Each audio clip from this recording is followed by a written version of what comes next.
various problems so that we can rise from an ordinary citizen into a good citizen. There is other side of the coin, which are the modern values. So let us listen to Shivaji Shankar from Proddaturu, Kadapa.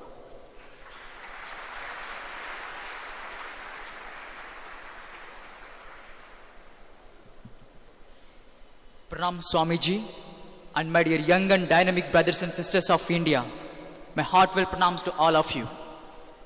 I am here with a great saying to share my views.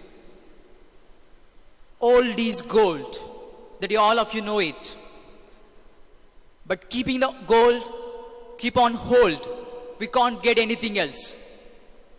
Gold is old, but we keep it in our hold, we get nothing we get from the gold. The gold is like a Vedanta, but ancient values. Just with the ancient values, we are unable to understand and digest them. That is why the modernity means what? New, current generation, present, or contemporary. The present situations, whatever we have today, they just moderated.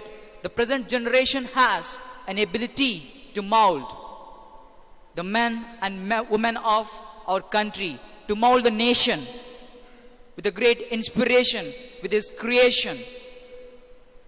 They are molding us, just moderating the ideas.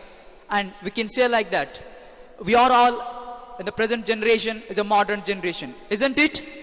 Yes or no? So in the modern generation, we have to behave like a modernity only. But all modern qualities or values are imbibed or gathered from the ancient values only. But we just moderate according to our situation. We have seasons. According to seasons, we just mold ourselves. The animals mold ourselves. Like that we have to mold. We should not go back. One of the great purposes like this. The values means which brings us ahead. The values means which brings us ahead, not to brings us back. We should not go back again. But these all our ancient values are moderated to present generations.